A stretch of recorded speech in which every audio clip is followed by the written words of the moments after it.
Hello everyone. आज के इस सेशन में सबसे पहले तो एक बहुत ही अमेजिंग मोटिवेशन के साथ कि एनटीएससी एग्ज़ाम में हम होंगे कामयाब के साथ आज के इस सेशन में हम अपने बायोलॉजी के चैप्टर सेल एंड टिश्यूज़ का एक और नया टॉपिक स्टार्ट करने जा रहे हैं and that is animal tissues.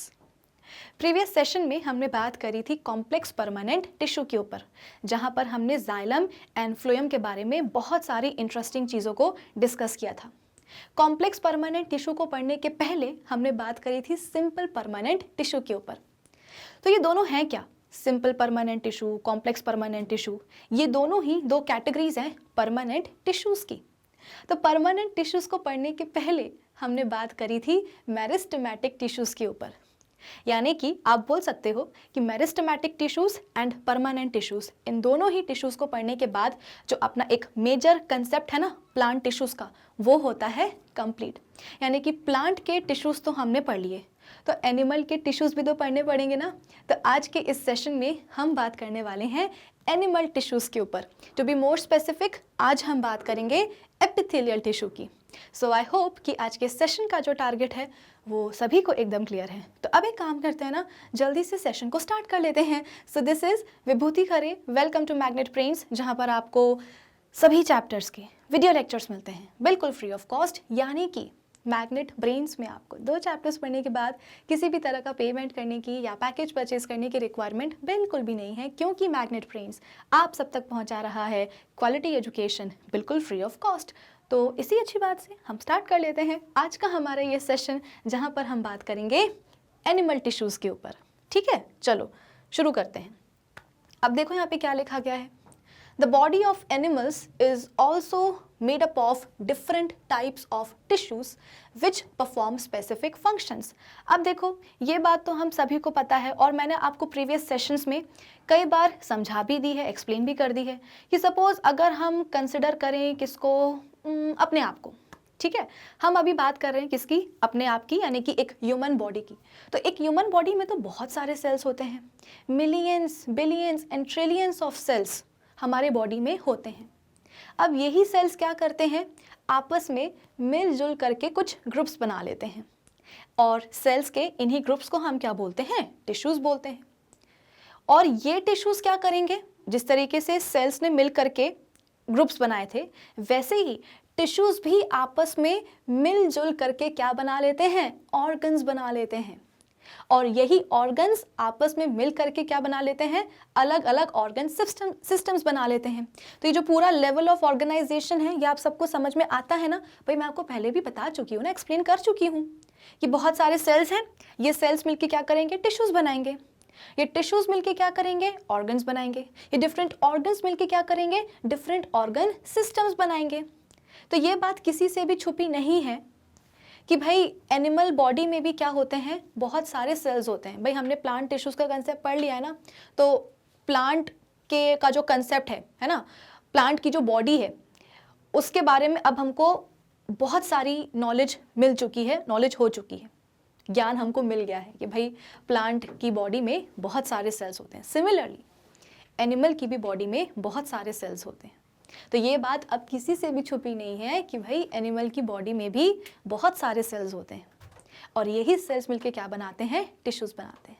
ठीक है, so the body of animals is also made up of different tissues. और इन टिश्यूज़ का काम क्या होता है, बेसिकली स्पेसिफिक फंक्शंस परफॉर्म करना।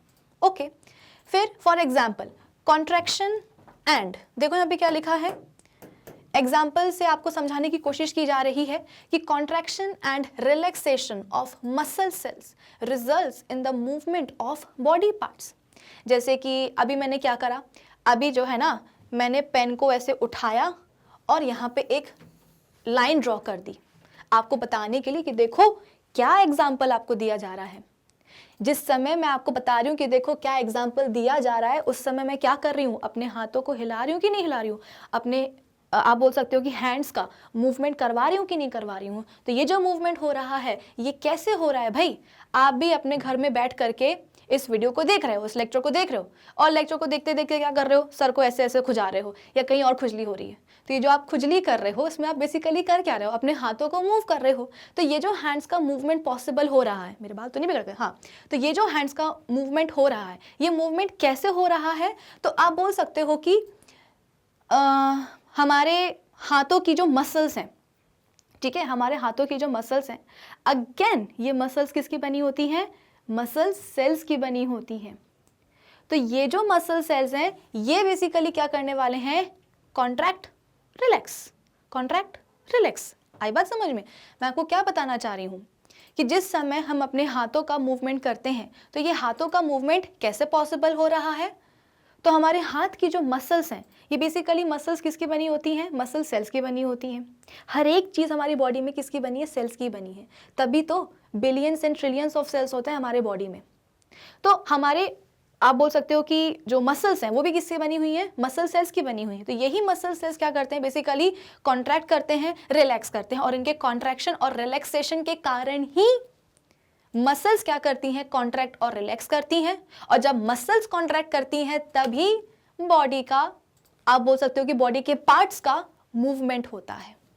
अगर आज मेरे हाथ की जो मसल्स हैं, इन मसल्स के जो सेल्स हैं, मसल सेल्स, इनने आज मना कर दिया कि आज नहीं हम करने वाले कॉन्ट्रैक्शन और रिलैक्सेशन, तो पता है क्या होगा? अगर सेल्स ही मना कर देंगे कॉन्ट्रैक्ट और रिलैक्स होने के लिए, तो फिर जो मसल्स हैं वो भी कैसे करेंगी कॉन्ट्रैक्ट और रिलैक्स? और अगर मसल्स ने कॉन्ट्रैक्शन रिलैक्सेशन नहीं किया तो हाथ का मूवमेंट कैसे होगा भाई? बिल्कुल नहीं हो पाएगा। सो आप बोल सकते हो कि for example contraction and relaxation of muscle cells result in the movement of body parts, ठीक है। Blood and lymph carry substances such as food materials, waste materials, oxygen, carbon dioxide etcetera. अब देखो ये बात तो मैंने आपको पहले भी बताई है कि जब हम क्या, अपना फर्स्ट चैप्टर ही तो चल रहा है ना, तो जब इस चैप्टर में हम बात कर रहे थे सेल्स के ऊपर, जब हमने टिश्यूज का कंसेप्ट शुरू नहीं किया था, जब हम बात कर रहे थे सेल्स के बारे में, है ना, सेल के कंपोनेंट्स के बारे में, तो मैंने आपको बताया था कि सपोज ये क्या है, हमारा एक बॉडी सेल है। ये क्या है? हमारा एक बॉडी सेल है। अब इस बॉडी सेल में बेसिकली क्या होने वाला है ना, इस बॉडी सेल में एनर्जी बनने वाली है। भाई हमको दिन भर में इतने सारे काम करने होते हैं, मुझे आपको पढ़ाना है, मुझे खेलने भी जाना है, मुझे इंस्टाग्राम भी चलाना है, मुझे फेसबुक भी चलाना है, ठीक है ना, मुझे डांस भी करना है, मुझे सब कुछ करना है।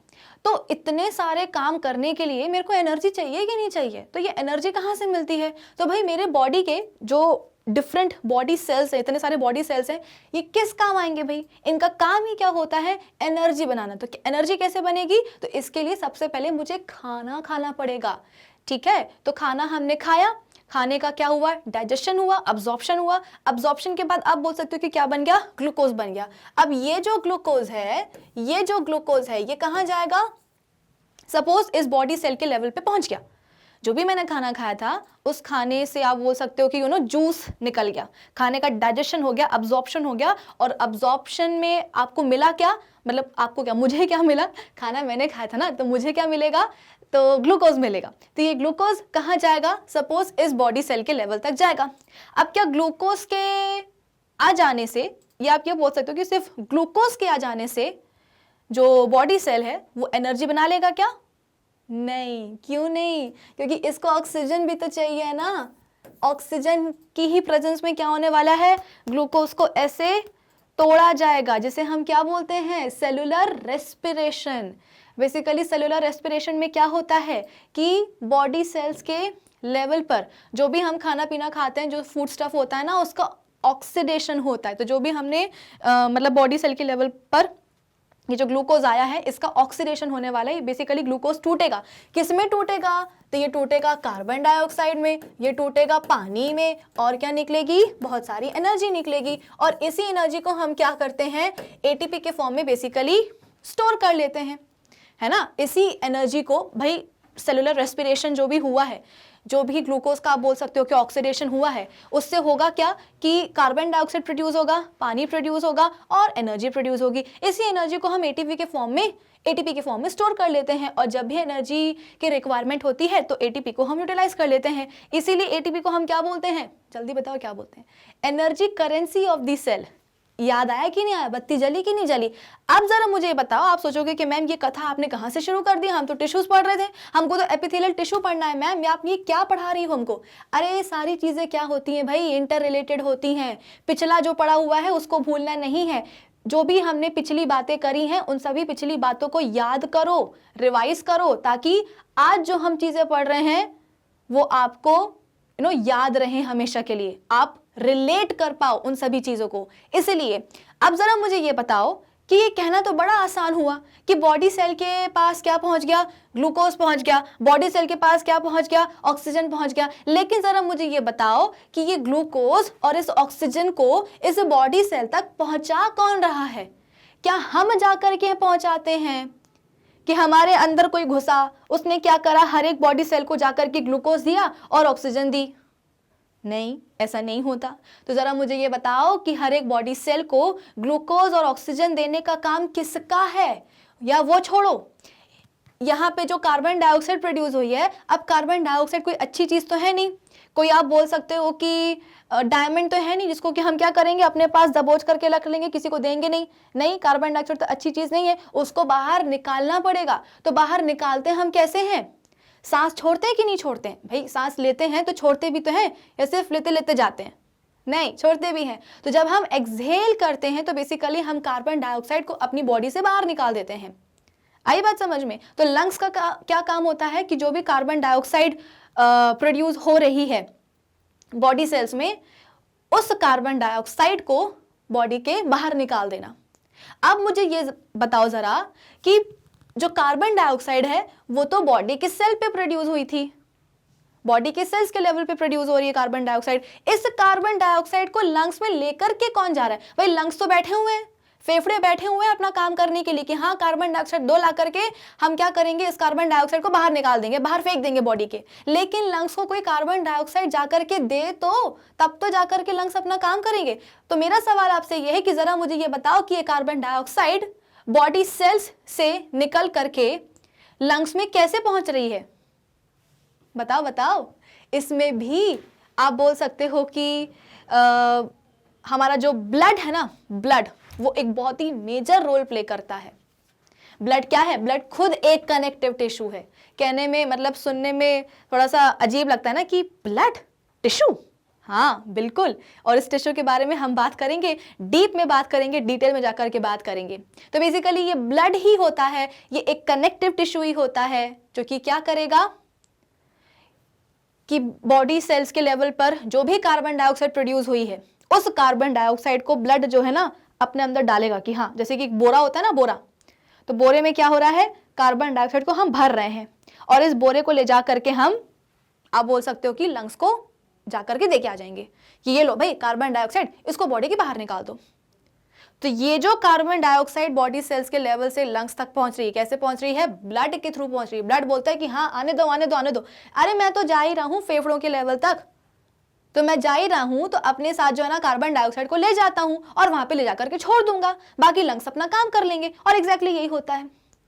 अब जैसे कि मैंने आपको बताया कि भाई ग्लूकोज बन गया है, ग्लूकोज मिल गया है बॉडी को।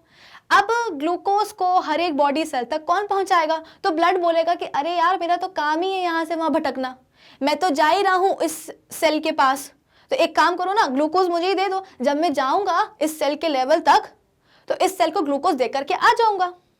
सिमिलरली लंग्स बोली है कि यार कार्बन डाइऑक्साइड तो ठीक है, लेकिन लंग्स ने क्या करा है, ऑक्सीजन लेकर के रखी हुई है। अरे हम सांस भी तो लेते हैं ना, इनहेल भी तो करते हैं ना। तो जब हमने इनहेल किया तो लंग्स में, फेफड़ों में ऑक्सीजन भर गई। अब इस ऑक्सीजन को कहाँ जाना है? बॉडी के सेल तक जाना है।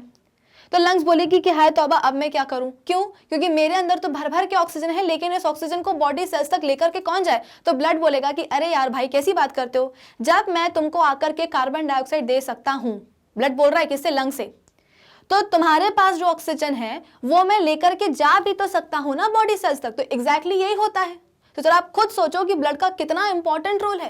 ये ब्लड यहाँ पे क्या कर रहा है, देखो यहाँ पे blood and lymph carry substances, कौन कौन से, तो food materials, waste materials, oxygen, carbon dioxide etcetera.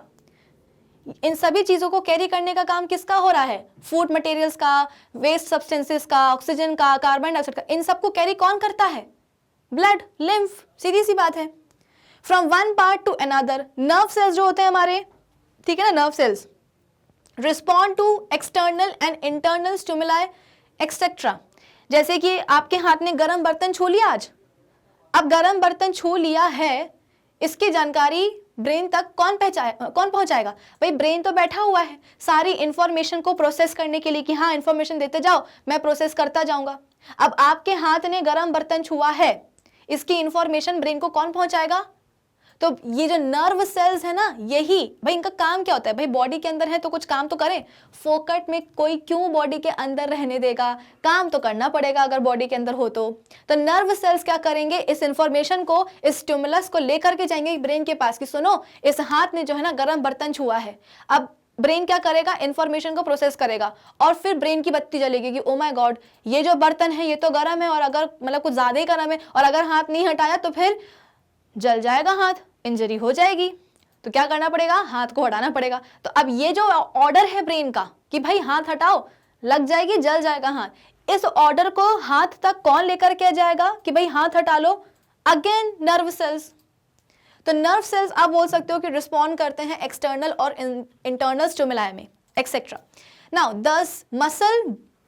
thus muscles, blood, lymph, nerves etc. are the examples of tissues found in our body। क्या बोला कि muscles, blood, lymph, nerves etcetera ये सब के सब क्या है, टिश्यूज के एग्जाम्पल है जो कि हमारी बॉडी में पाए जाते हैं। ठीक है, चलो now on the basis of the functions they perform, the animal tissues can be broadly classified into following 4 types। आपके किसी तरह का काम कर रहे हैं हमारे टिश्यूज, ठीक है ना, किस तरह का काम कर रहे हैं, क्या फंक्शंस परफॉर्म कर रहे हैं, उसके हिसाब से जो एनिमल टिश्यूज हैं उनको हम ब्रॉडली कैटेगराइज या क्लासिफाई कर सकते हैं 4 कैटेगरीज में। जैसे कि हमने प्लांट टिश्यूज में क्या करा था, प्लांट टिश्यूज को हमने आप बोल सकते हो कि ब्रॉडली 2 कैटेगरीज में कैटेगराइज किया था, meristematic tissues and permanent tissues, है ना, हमने यही तो करा था। जितने भी प्लांट टिश्यूज थे उन सभी प्लांट टिश्यूज को हम कैटेगराइज करते हैं 2 कैटेगरीज में, meristematic tissues and permanent tissues. क्या मैंने आपको इन दोनों ही कैटेगरीज के अलावा कोई और कैटेगरी पढ़ाई है क्या, नहीं। इसका मतलब क्या कि प्लांट टिश्यूज को आप ब्रॉडली कैटेगराइज कर सकते हो 2 ही कैटेगरीज में, मेरिस्टेमेटिक टिश्यूज में और परमानेंट टिश्यूज में। सिमिलरली जो एनिमल टिश्यूज होते हैं, डिपेंडिंग अपॉन वो क्या काम कर रहे हैं उसके हिसाब से हम एनिमल टिश्यूज को क्लासिफाई कर सकते हैं ब्रॉडली 4 कैटेगरीज में। कौन सी है वो 4 कैटेगरीज, पहली है एपिथेलियल टिश्यू जिसके बारे में आज हमको पढ़ाई करनी है, दूसरी है मस्कुलर टिश्यू, तीसरा आप बोल सकते हो कि तीसरी कैटेगरी है कनेक्टिव टिश्यू जिसमें कि हमारा ब्लड आता है, खून आता है। इसके अलावा 4th कैटेगरी है कौन सी, नर्वस टिश्यू। तो हम क्या कर रहे हैं, सभी एनिमल टिश्यूज को ब्रॉडली क्लासिफाई कर रहे हैं। एनिमल टिश्यूज को हम ब्रॉडली क्लासिफाई कर रहे हैं 4 कैटेगरीज में। कौन कौन सी 4 कैटेगरीज याद कर लो अभी से, epithelial tissue, muscular tissue, connective tissue and nervous tissue, या आप उसको न्यूरल टिश्यू भी बोल सकते हो। ठीक है, चलो अब देखो, जब हम बात करते हैं एपिथेलियल टिश्यू की, तो एपिथेलियल टिश्यू के अंडर आपको 5 और कैटेगरीज पढ़नी है। कौन कौन सी, देखो, simple squamous epithelium, stratified squamous epithelium, columnar epithelium, ciliated epithelium, cuboidal epithelium and last glandular epithelium. अब आप बोलोगे कि मैम आपने तो कहा था कि एपिथेलियल टिश्यू के अंडर हमको 5 और कैटेगरीज पढ़नी है, लेकिन ये तो 6 हो गई। देखो ना, 1 2 3 4 5 6, तो ये 5 है या 6 है, ये मसला क्या है। देखो ऐसा है कि एपिथेलियल टिश्यू के अंडर एक कैटेगरी आती है और उस कैटेगरी का नाम क्या है, स्क्वैमस एपिथेलियम। क्या है, स्क्वैमस एपिथेलियम, ठीक है ना। तो एपिथेलियल टिश्यू के अंडर एक कैटेगरी आती है और उस कैटेगरी का नाम है स्क्वैमस एपिथेलियम। और इसी स्क्वैमस एपिथेलियम के दो टाइप्स होते हैं। पहला टाइप है सिंपल स्क्वैमस एपिथेलियम और दूसरा टाइप है स्ट्रेटिफाइड स्क्वैमस एपिथेलियम। अब आई बात समझ में कि एपिथेलियल टिश्यू के अंडर एक कैटेगरी आ गई स्क्वैमस एपिथेलियम की, और इसी स्क्वैमस एपिथेलियम के दो टाइप्स होते हैं, simple squamous and stratified squamous. तो ये हो गई एक कैटेगरी, ये हो गई दूसरी कैटेगरी कॉलोनर एपिथेलियम की, तीसरी हो गई ये सीलिएटेड, चौथी हो गई ये क्यूबॉइडल और पांचवी हो गई ये ग्लैंडुलर। अब ठीक है, अब तो आपको दिख रही होंगी एपिथेलियल टिश्यू की 5 categories, squamous, columnar, ciliated, cuboidal and last glandular. ठीक है ना। चलो, तो इतना हमें आज के सेशन में पढ़ना है, ये इतना, ठीक है ना, इतना हम आज के सेशन में कवर करेंगे और बहुत ही स्मूथली कवर करेंगे, सबको समझ में आएगा, डरना नहीं है ना। इस फ्लो चार्ट को देखने के बाद कुछ बच्चे दहशत में आ जाएंगे कि अरे बाप रे इतने सारे टिश्यूज पढ़ने, हमारी तो बैंड बज जाएगी, लेकिन नहीं बजेगी, है ना। समझ के पढ़ोगे तो जल्दी समझ में आएगा और हमेशा के लिए दिमाग में बैठ जाएगा। चलिए, तो ये तो बात हुई किसकी, एपिथेलियल टिश्यू की। तो जैसे कि मैंने आपको बताया कि हम जितने भी एनिमल टिश्यूज हैं उन सभी एनिमल टिश्यूज को ब्रॉडली 4 कैटेगरीज में कैटेगराइज करते हैं। तो पहली कैटेगरी तो हो गई अपनी एपिथेलियल टिश्यू। दूसरी कैटेगरी कौन सी है, मस्कुलर टिश्यू।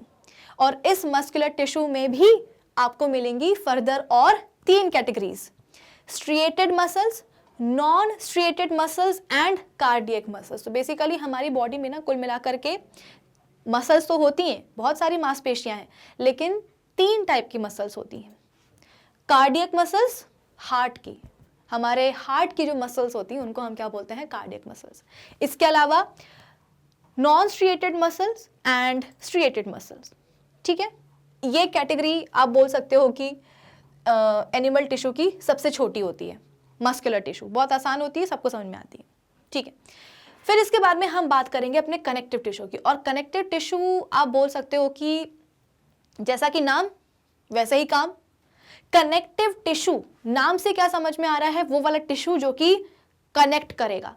क्या कनेक्ट करेगा, तो बॉडी के जितने भी हिस्से हैं ना उन सभी हिस्सों को आपस में जोड़ के रखने का काम किसका होता है, इसी कनेक्टिव टिश्यू का होता है। इसलिए नाम क्या पड़ गया, ये लो, कनेक्टिव टिश्यू।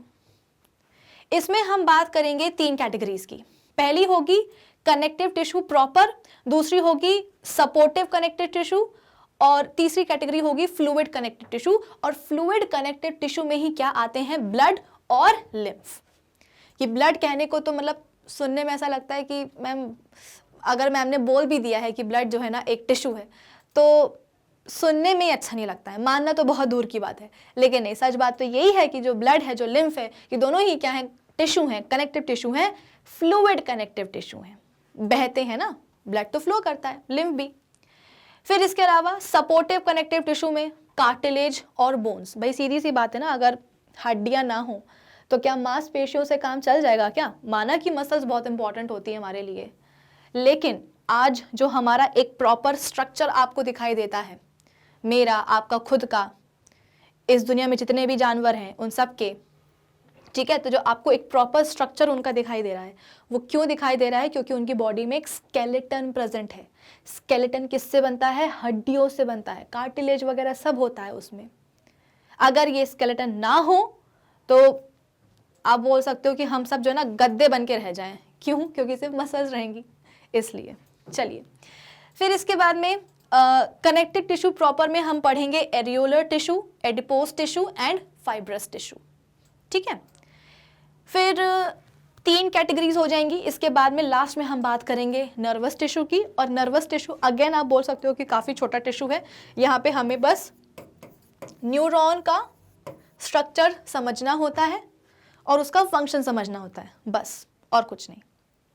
तो सबसे छोटा ये वाला है, फिर मस्कुलर टिश्यू है, फिर एपिथेलियल टिश्यू है, और फिर सबसे बड़ा वाला कौन है, कनेक्टिव टिश्यू है। ठीक है, तो मैंने आपको एक ओवरव्यू दे दिया है कि हाँ हमको एनिमल टिश्यूज तो पढ़ना है, लेकिन एनिमल टिश्यूज में क्या क्या चीज़ें पढ़नी है वो भी तो पता होना चाहिए ना, कि बस हो गया कि हाँ एनिमल टिश्यूज पढ़ने हैं तो पढ़ लेंगे ना। आपको एक आउटलाइन पता होनी चाहिए कि आपको क्या क्या चीज़ें पता, मतलब क्या क्या चीज़ें आपको पढ़नी है, आपके सिलेबस में क्या है। ठीक है, चलिए। तो जैसे कि मैंने आपको प्रॉमिस किया था कि आज के इस सेशन में जो हम एपिथेलियल टिश्यू की स्टोरी है वो पूरी निपटा देंगे। चलो ठीक है, हम क्या करते हैं, एपिथेलियल टिश्यू को स्टार्ट करते हैं। एपिथेलियल टिश्यू को हम एपिथेलियम भी बोलते हैं। ठीक है, कैरेक्टरिस्टिक्स क्या होते हैं इस एपिथेलियल टिश्यू के। नाउ एपिथेलियल टिश्यू या एपिथेलियम, ये बेसिकली आप बोल सकते हो कि ये नाम कहाँ से पड़ गया इस टिश्यू का, एपिथेलियम। तो ग्रीक वर्ड एपी से बेसिकली लिया गया है। एपी का मतलब क्या होता है, अपॉन, और इसका मतलब क्या होता है, निपल। Is a simplest kind of animal tissue that occurs as a protective covering. क्या बोला गया यहाँ पे कि जो एपिथेलियल टिश्यू है ना वो क्या है, या एपिथेलियम जो है ना वो क्या है, simplest kind of animal tissue है। सबसे आसान, सबसे प्यारा एनिमल टिश्यू एपिथेलियम टिश्यू, सबसे easy animal tissue epithelium tissue.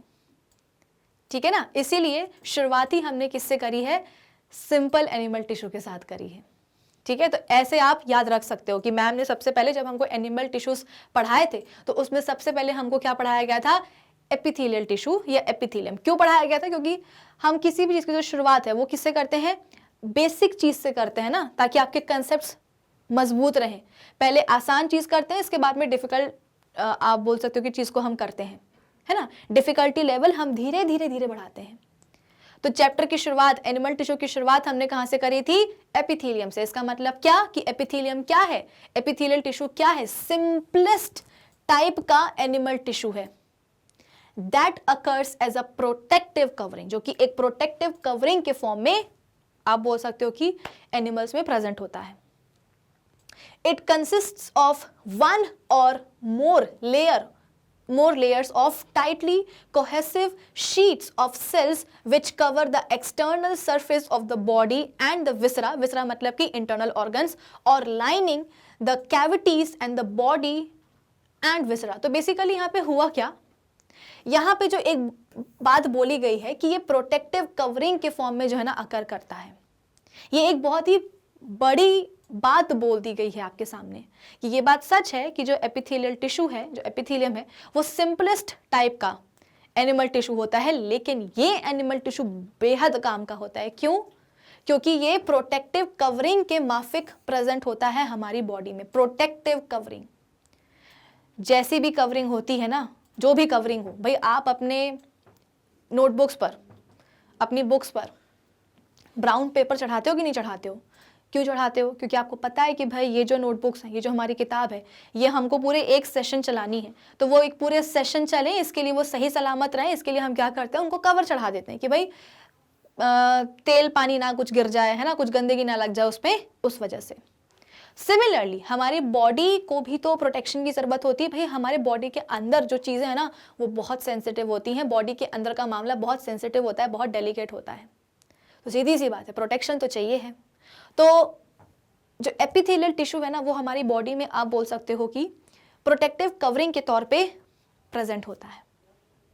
It consists of one और more layers of tightly cohesive sheets of cells. तो बेसिकली अरे यार हम एपिथेलियल टिश्यू पढ़ रहे हैं ना, तो टिश्यू मतलब क्या, सेल्स का ही एक ग्रुप। ठीक है, तो यहाँ पे आप बोल सकते हो कि एपिथेलियल टिश्यू में एक या एक से ज्यादा लेयर्स हो सकती हैं, किसकी, कोहेसिव शीट्स ऑफ सेल्स। तो आप बोल सकते हो कि एपिथेलियल टिश्यू में एक या एक से ज्यादा शीट्स हो सकती हैं, या आप बोल सकते हो कि लेयर्स हो सकती हैं, किसकी, सेल्स की, which cover the external surface of the body, यानी कि जो हमारे बॉडी के सरफेस को क्या करेगा, कवर करेगा। आ रही ना बात समझ में कि भाई जो एपिथेलियल टिश्यू है उस टिश्यू में एक या एक से ज्यादा लेयर्स या शीट्स हो सकती हैं सेल्स की, जो कि हमारे बॉडी का जो एक्सटर्नल सरफेस है वो लेयर्स बेसिकली क्या करने वाली हैं, जहां पे लिखा है ना वन और मोर लेयर्स, ये लेयर्स करेंगी क्या, ये लेयर्स हमारे बॉडी के एक्सटर्नल सरफेस को क्या करेंगी, कवर करेंगी।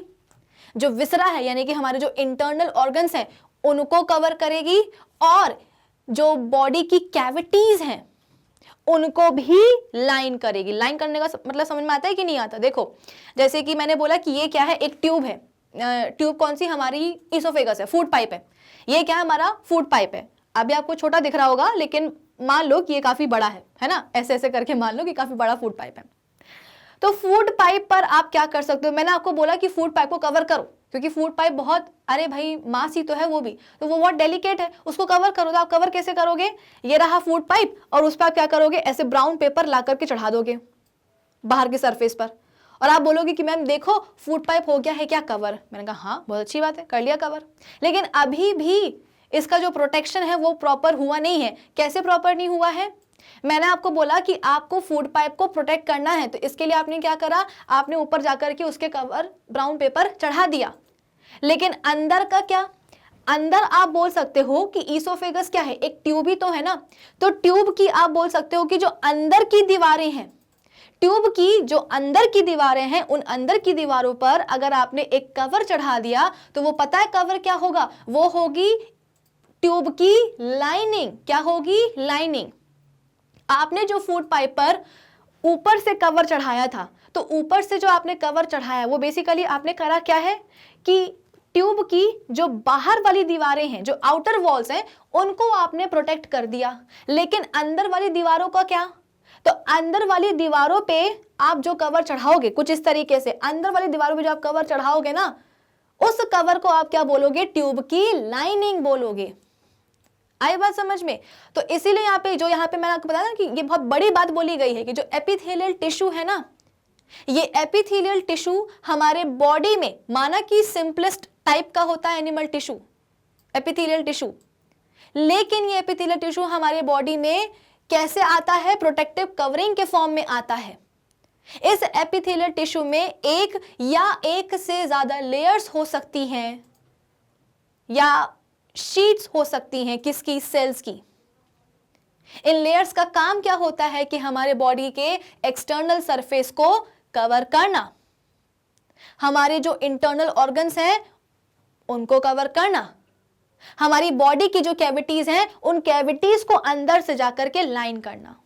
ये किसका काम होता है? एपिथेलियल टिश्यू का काम होता है। जब हम इसके टाइप्स पढ़ेंगे ना, जब इनकी हम 5 कैटेगरीज पढ़ेंगे, तब आपको ये चीज और क्लियर होगी। चलो आगे बढ़ते हैं। फॉर एग्जाम्पल द स्किन, हमारी बॉडी का बोल सकते हो कि पहला डिफेंस क्या होता है कि हमारे जो आसपास की एयर है ना, इसमें बहुत सारे बैक्टीरिया वायरस होते हैं, लेकिन ये सभी बैक्टीरिया वायरस हमारे बॉडी के अंदर घुस करके कोई हमें नुकसान नहीं पहुंचा पाते हैं। क्यों? क्योंकि हमारी बॉडी में एक आउटर मोस्ट कवरिंग के तौर पर क्या प्रेजेंट है? स्किन प्रेजेंट है। भाई स्कैल्प से लेकर के टो तक, नाखूनों के नीचे भी स्किन होती है। तो ये स्किन आप बोल सकते हो कि क्या है? पहला डिफेंस प्रोवाइड करती है हमारे बॉडी को कि अगर कोई भी पैथोजन, सपोज ये बैक्टीरिया है, ये आ रहा है, बैक्टीरिया आ रहा है आ रहा है आ रहा है आ रहा है आ रहा है, और ये क्या करना चाह रहा है? मेरे बॉडी के अंदर घुसना चाह रहा है। कैसे घुसने की कोशिश करेगा? तो स्किन को ये पेनिट्रेट करने की कोशिश करेगा। तो स्किन बोलेगी कि मजाक चल रहा है क्या भाई, मेरा तो काम ही है क्या, मेरा मतलब कि स्किन बोल रही है ये चीज कि स्किन बोलेगी कि भाई मेरा तो काम ही है क्या, बॉडी को प्रोटेक्ट करना। स्किन क्या है? बॉडी की आउटर कवरिंग है, आउटर मोस्ट कवरिंग है। तो स्किन बोलेगी कि अगर बैक्टीरिया, तुम छुटंके से बैक्टीरिया, अगर तुम ही मुझे क्रॉस कर जाओगे, तुम ही मुझे पेनिट्रेट कर जाओगे, तो फिर तो भाई तुम बॉडी के अंदर घुस जाओगे और इन्फेक्शन कॉज करोगे, तो फिर मेरे होने ना होने से क्या मतलब रह जाएगा? मैं तो बिल्कुल भी ऐसा नहीं होने दूंगी। तो जो स्किन है ना, वो बैक्टीरिया को अंदर जाने ही नहीं देती है। तो बैक्टीरिया भी जो है ना मुंह बना करके चला जाता है वहां से कि कोई फायदा नहीं है यहाँ पे रहने का, रुकने का, क्योंकि बैक्टीरिया मतलब जो स्किन है वो तो अंदर जाने नहीं दे रही है। तो क्या मतलब यहाँ पे रहने का? अगर जब कभी चोट लग जाती है, ज्यादा चोट लग जाती है, ठीक है ना, तो जो स्किन है घाव की, वो मतलब बेसिकली जो स्किन है वो निकल जाती है, वहां से घाव बन जाता है। तो उस घाव को बोला जाता है कि भाई इसको जो ना संभाल के रखना है, इसको कवर करके रखना है। क्यों भाई? आसपास की हवा में तो ढेर सारे क्या है? बैक्टीरिया वायरस हैं। तो ये बैक्टीरिया वायरस अब क्योंकि स्किन हट गई है वहां से, तो ये बैक्टीरिया वायरस जो है ना उस घाव पर बैठ सकते हैं, इन्फेक्शन को और बढ़ा सकते हैं। तो इसीलिए बोला जाता है कि जो भी स्किन मतलब हटी है ना जहां से, घाव से, तो उस जगह को, उस घाव को बचा करके रखो, उसको कवर करके रखो, वरना क्या होगा? सेप्टिक हो जाएगा और इन्फेक्शन बढ़ जाएगा।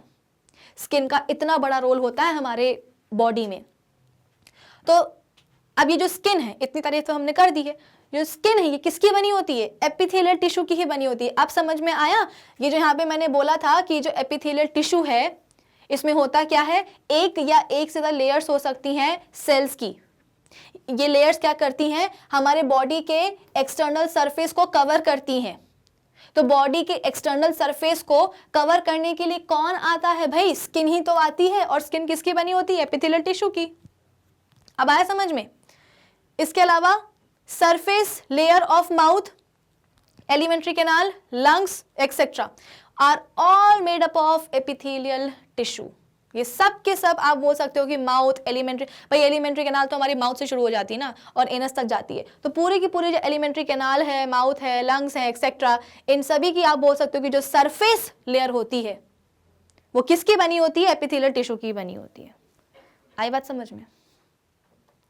The cells are closely packed and there is little intercellular space। अच्छा, the cells are closely packed, तो obvious सी बात है एपिथेलियल टिश्यू के जो सेल्स होते हैं वो एकदम कॉम्पैक्टली पैक्ड होते हैं। And there is little intercellular material between them. The cells are held together by intercellular junctions. The epithelial tissue rests on a thin non-cellular basement membrane consisting of glycoprotein and collagen fibers। epithelial tissue जो है ना, दो चीजों के लिए बड़े famous होते हैं। पहली चीज तो ये कि सिंपलेस्ट काइंड के एनिमल टिश्यू होते हैं। दूसरा ये कि जो एपिथेलियल टिश्यू है ना, चाहे वो कोई भी टाइप क्यों ना हो, चाहे वो स्क्वैमस हो, कॉलमनर हो, सीलिएटेड हो, चाहे वो कोई भी टाइप क्यों ना हो एपिथेलियल टिश्यू का, जितने भी एपिथेलियल टिश्यू हैं वो सब के सब क्या करते हैं, एक नॉन सेलुलर बेसमेंट मेम्ब्रेन के ऊपर जो है ना लाए करते हैं। दूसरी खास बात ये होती है एपिथेलियल टिश्यू की, जो एपिथेलियल टिश्यू है वो एक नॉन सेलुलर बेसमेंट मेम्ब्रेन के ऊपर क्या करते हैं, लाए करते हैं। और ये जो नॉन सेलुलर बेसमेंट मेम्ब्रेन है ये इसमें होता क्या है, ग्लाइकोप्रोटीन और collagen fibres. The epithelium is not transversed by blood vessels.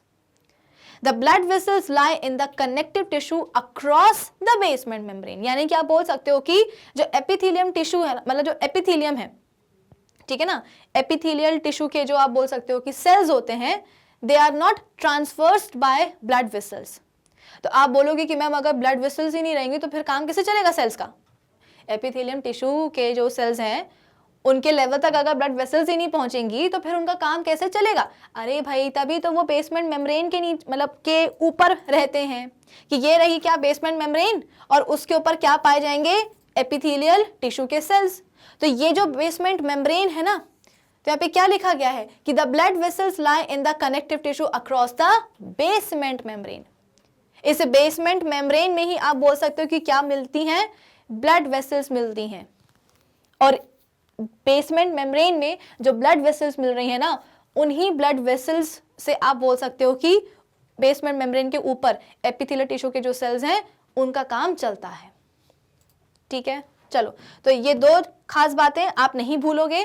पहली खास बात कि सिंपलेस्ट टाइप के एनिमल टिश्यू होते हैं। दूसरी खास बात कि जो एपिथेलियल टिश्यू है वो एक नॉन सेलुलर बेसमेंट मेम्ब्रेन के ऊपर ही लाए करते हैं, जो कि कोलेजन फाइबर और ग्लाइकोप्रोटीन की बनी होती है। फंक्शंस की बात करते हैं कि epithelia cover the body surface, जैसे कि हमने भाई जहां आपने बोल दिया कि जो एपिथेलियम है वो हमारे बॉडी में प्रोटेक्टिव कवरिंग के तौर पे प्रेजेंट होती है, तो इसका मतलब क्या कि जो एपिथेलिया है उसका फंक्शन क्या होगा, it covers the body surface as an outer layer of skin and provide protection to the underlying tissue from mechanical injury, drying up, entry of germs, viral और bacterial pathogens and harmful chemicals. कि जो epithelia है वो basically क्या करती है, हमारे body का जो सरफेस है उसको कवर करती है। कैसे? Outer, as an outer layer of skin. Skin basically हमारे बॉडी के सरफेस को अगर कवर करना है तो बॉडी के सरफेस पे क्या प्रेजेंट होती है, स्किन होती है कि नहीं होती है? ये स्किन क्या करती है, जो अंडरलाइंग टिश्यूज हैं उनको प्रोटेक्ट करती है। किस चीज से? तो मैकेनिकल इंजरी से, सूखने से, जर्म्स की एंट्री से, हार्मफुल केमिकल्स से। एपिथीलिया forms inner lining of the mouth, alimentary canal and other internal organs inside the body and protect these organs. हमारे बॉडी के अंदर जो एलिमेंट्री कैनाल है, जो माउथ है, ये माउथ, बाकी के जो इंटरनल ऑर्गन्स हैं, इन सभी चीजों की जो अंदर की जो दीवारें होती है ना, उन अंदर की दीवारों को, अंदर की दीवारों पे जो कवरिंग होती है बेसिकली उसको हम क्या बोलते हैं? लाइनिंग बोलते हैं। आ रही बात समझ में? मैंने आपको क्या बताया था? ईसोफेगस का एग्जांपल दिया था कि ये क्या है? ईसोफेगस है। ये क्या है? एक ट्यूब है। तो ट्यूब के आउटर दीवार पे तो आपने क्या करा? कवर चढ़ा दिया।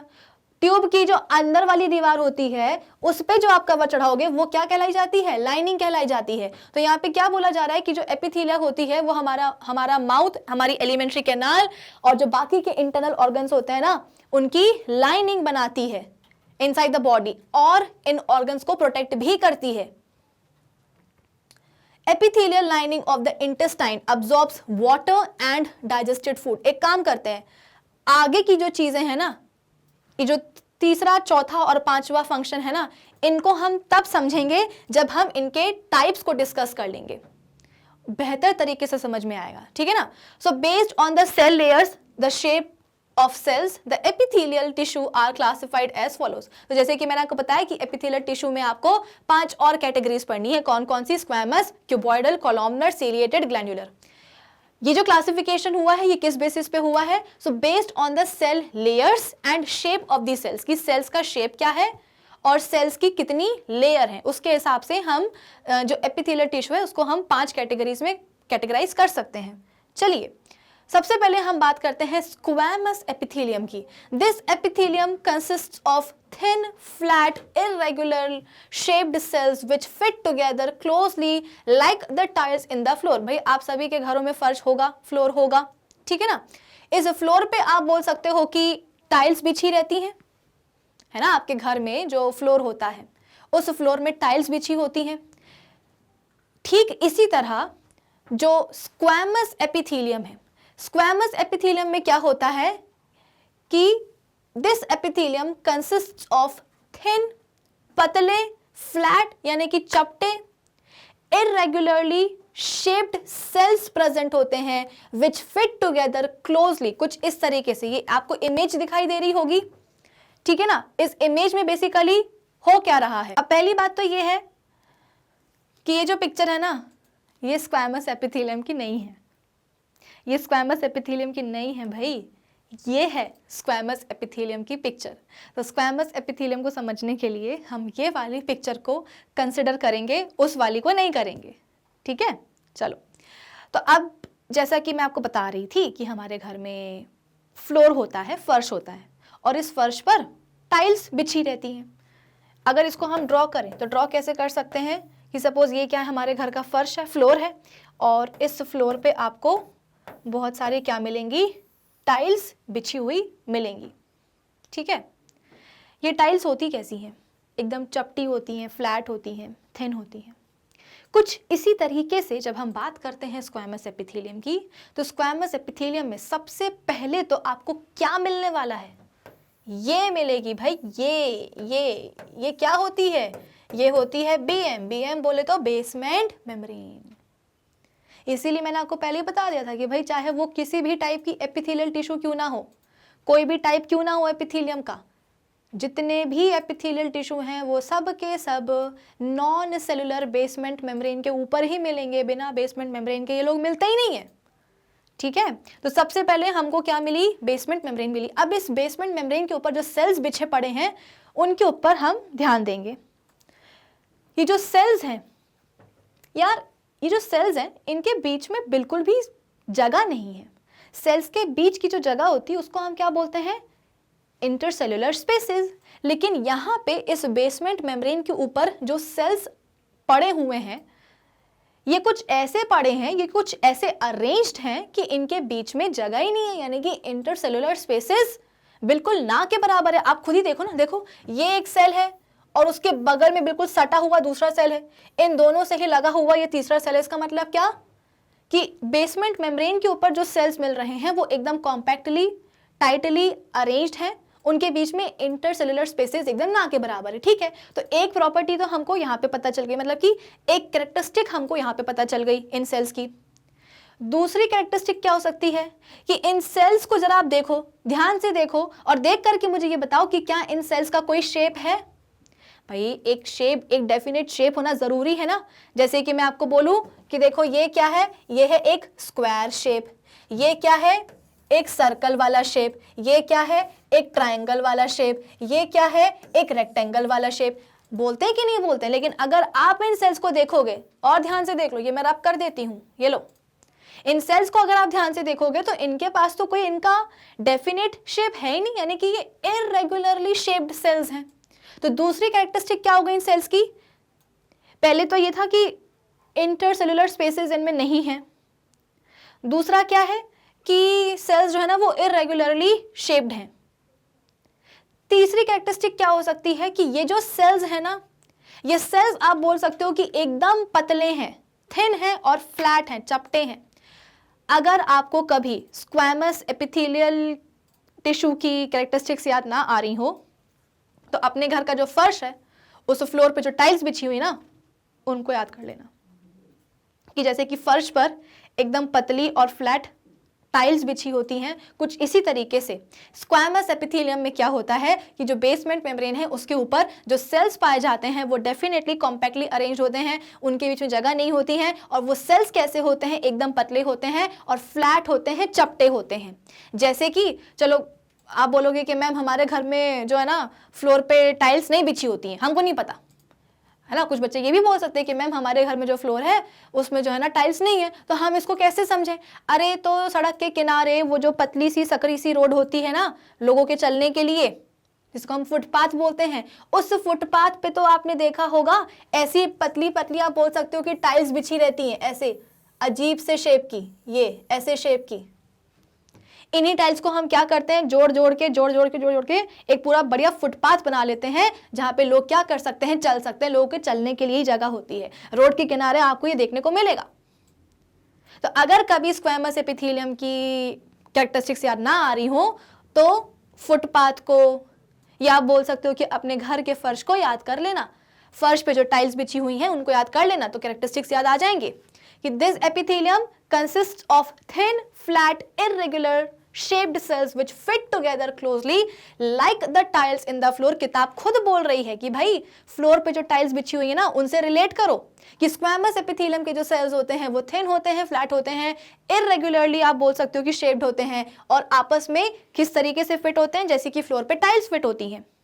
Therefore it is also commonly called pavement epithelium, और इसीलिए इसको हम पेवमेंट एपिथेलियम भी बोलते हैं, क्योंकि ये सड़क के किनारे जो पेवमेंट होता है, यानी कि जो फुटपाथ होता है, भाई पेवमेंट का दूसरा नाम क्या हो सकता है? फुटपाथ। तो सड़क के किनारे जो फुटपाथ होता है, जो पेवमेंट होता है, उसको स्क्वैमस एपिथेलियम क्या करता है? रिजेंबल करता है। इसीलिए इस स्क्वैमस एपिथेलियम का दूसरा नाम क्या पड़ जाता है? Pavement epithelium. Now squamous epithelium is called simple. अब हम स्क्वैमस एपिथेलियम को सिंपल कब बोलेंगे? When the thin and flat cells form a delicate lining. जब थिन और फ्लैट सेल्स क्या करें, एक पतली सी डेलिकेट सी लाइनिंग बना दें, तो उसे हम बोलेंगे simple squamous epithelium. Simple simple आप बोल सकते हो कि single layered squamous epithelium lines the blood vessels, the coelom, urinary tubules and alveoli of the lungs. देखो ऐसा है जहां पे आप बोल सकते हो कि लाइनिंग पतली होनी चाहिए, जहां पर लाइनिंग पतली होनी चाहिए वहां पर आप बोल सकते हो कि लाइनिंग को पतला बनाने के लिए स्क्वैमस एपिथेलियम तो आता है, लेकिन कौन सा? सिंपल स्क्वैमस एपिथेलियम आता है, क्योंकि सिंपल स्क्वैमस एपिथेलियम में आप बोल सकते हो कि आपको जो एपिथेलियल सेल्स है ना, जो स्क्वैमस एपिथेलियल सेल्स हैं, उनकी एक लेयर मिलती है। जैसे कि हमने बोला कि ब्लड वेसल्स हैं, ठीक है ना, तो ब्लड वेसल्स हैं। अब जैसे कि मैंने आपको अभी अभी पढ़ाया था थोड़ी देर पहले कि सपोज ये क्या है? एक ब्लड वेसल है, ये क्या है? एक ब्लड वेसल है। इस ब्लड वेसल को क्या करना है कि जो पड़ोस में जो सेल पड़ा हुआ है, इस सेल में ग्लूकोज पहुंचाना है, इस सेल में ग्लूकोज पहुंचाना है, ठीक है ना, कुछ ऐसे देखो यहाँ पे। तो ब्लड फ्लो हो रहा है कहाँ? ब्लड वेसल में। और ब्लड वेसल क्या करना चाहती है कि जो पड़ोस में पड़ा हुआ सेल है उसमें ग्लूकोज में पहुंचा दूं। तो इसके लिए क्या करना पड़ेगा कि ब्लड वेसल की जो दीवार है उसको पतला बनाना पड़ेगा। अगर ब्लड वेसल की दीवार क्या हो जाएगी, मोटी हो जाएगी, तो क्या होगा, बेचारा जो ग्लूकोज है, भाई ग्लूकोज का है इस ब्लड वेसल में जो ब्लड फ्लो हो रहा है, इस ब्लड वेसल में जो ब्लड फ्लो हो रहा है उसी ब्लड में क्या है, ग्लूकोज है। तो ग्लूकोज आप बोल सकते हो कि ब्लड वेसल से बाहर निकल जाए और कहाँ आ जाए, बॉडी के सेल में आ जाए। तो इसके लिए जो ब्लड वेसल है इसकी दीवार को पतला होना पड़ेगा। अगर ब्लड वेसल की दीवार ही मोटी हो जाएगी तो किसी भी जन्म में जो ग्लूकोज है ना वो ब्लड वेसल के बाहर निकल ही नहीं पाएगा, और अगर बाहर नहीं निकलेगा तो बेचारा ये जो पड़ोस में सेल पड़ा हुआ है ये तो बैठा रह जाएगा, इसको तो ग्लूकोज कभी मिलेगा ही नहीं। इसीलिए कुछ जगहों पर आप बोल सकते हो कि वॉल्स की जो लाइनिंग है ना वो पतली होनी जरूरी है, दीवार को पतला होना जरूरी है। दीवार पतली कैसे हो पाएगी कि दीवार को जो लाइन करने वाली जो चीज होती है ना, दीवार की जो लाइनिंग होती है वो क्या हो जाए, पतली हो जाए। और जब भी लाइनिंग को पतला बनाना होता है तो लाइनिंग को पतला बनाने के लिए हम किसको यूज करते हैं, सिंपल स्क्वैमस एपिथेलियम को यूज करते हैं, क्योंकि इस सिंपल स्क्वैमस एपिथेलियम में जो एपिथेलियल सेल्स हैं वो एक सिंगल लेयर बना देते हैं। सीधी सी बात है, जितनी आप बोल सकते, आप खुद ही सोचो ना कि जो स्क्वैमस एपिथेलियल है ना, जो स्क्वैमस एपिथेलियम है इसके सेल्स कैसे होते हैं, थिन होते हैं, फ्लैट होते हैं। पहले ही हम बोल चुके हैं कि भाई स्क्वैमस एपिथेलियम के जो सेल्स हैं वो थिन होते हैं, फ्लैट होते हैं, चपटे होते हैं, टाइल्स की जैसे। और अगर इन सेल्स की, ऐसे पतले फ्लैट सेल्स की केवल एक ही लेयर है तो जाहिर सी बात है ना वो लेयर पतली होगी ना, मोटी थोड़ी ना होगी। आ रही बात समझ में कि ऐसे पतले चपटे सेल्स अगर एक लेयर बनाते हैं तो वो लेयर पतली ही होगी, मोटी नहीं होगी। आई बात समझ में? चलो, तो squamous epithelium is called simple when the thin and flat cells form a delicate lining.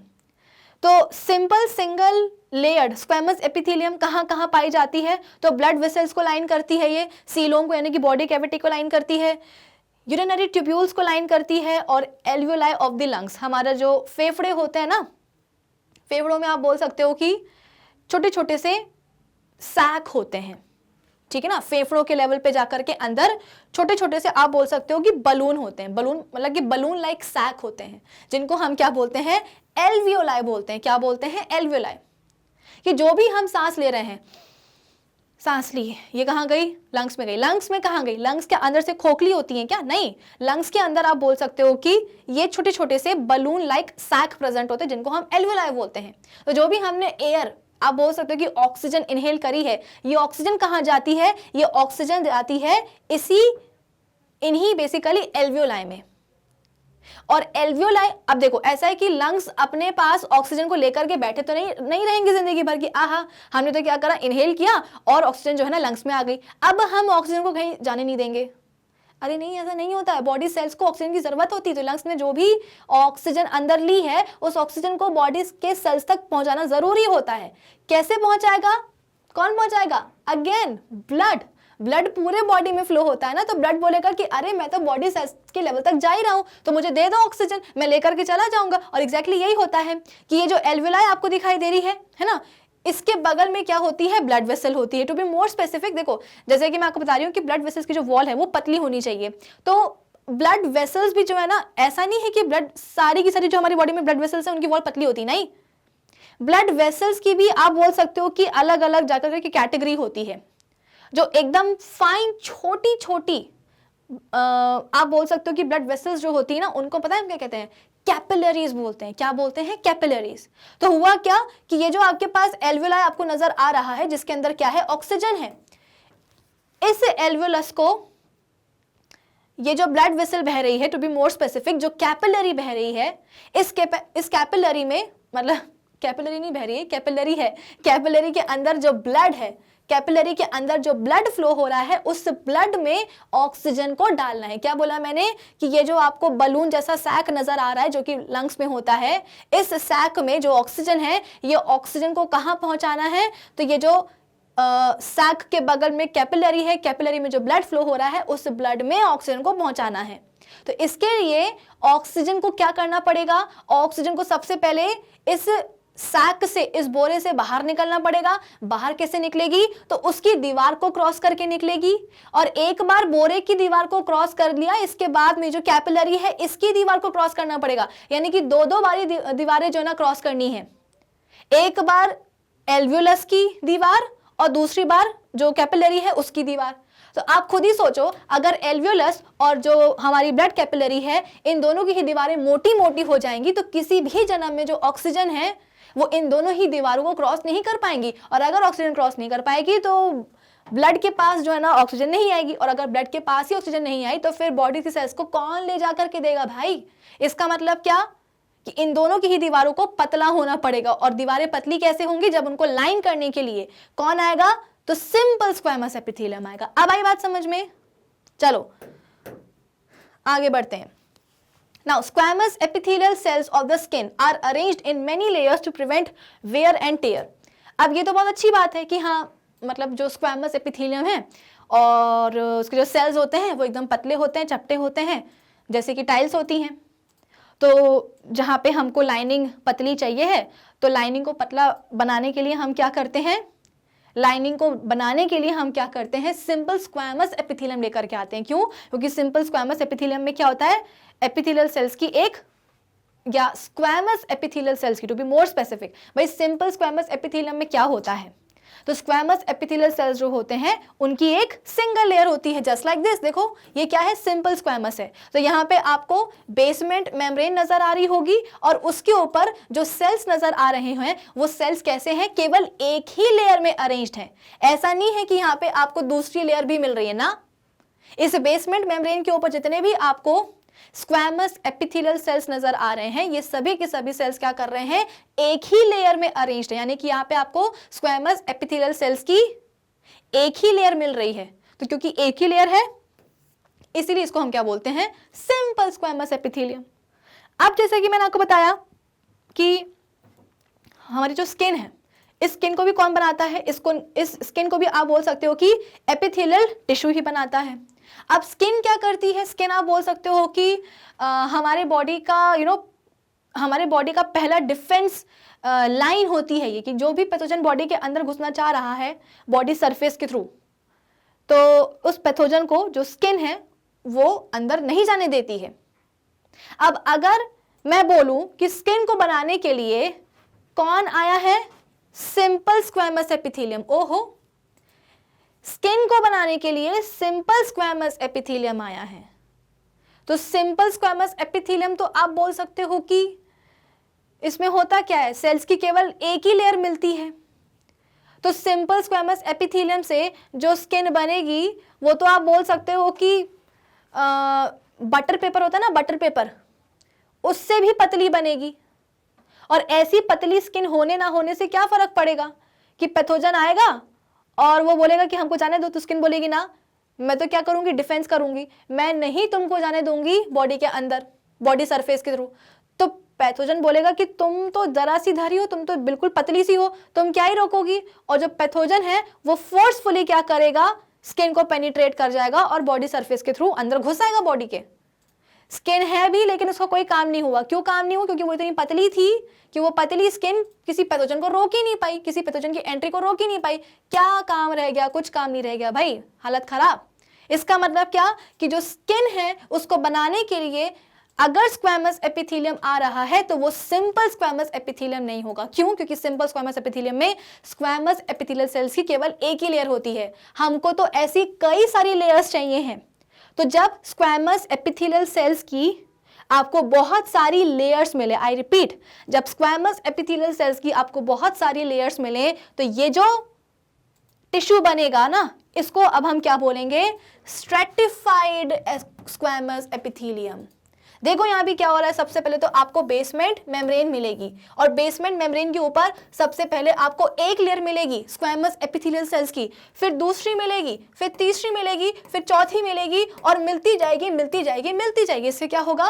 Multi layers बनती जा रही हैं स्क्वैमस एपिथेलियल सेल्स की। तो ऑब्वियस सी बात है, इतनी सारी लेयर्स बनेंगी तो आप बोल सकते हो कि जो स्किन है हमारी वो तो मोटी हो जाएगी ना, और स्किन को मोटा ही होना चाहिए।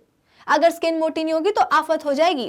तो वेयर एंड टेयर को बचाने के लिए आप बोल सकते हो कि जो स्किन में स्क्वैमस एपिथेलियल सेल्स होते हैं वो कई सारी लेयर्स में अरेंज्ड होते हैं. Such an epithelium is called stratified squamous epithelium या multilayered epithelium. Stratified multilayered epithelium squamous epithelium forms the epidermis of the skin. जो स्ट्रेटिफाइड स्क्वैमस एपिथेलियम है ना, ये स्किन की आप बोल सकते हो कि एपिडर्मिस बनाती है.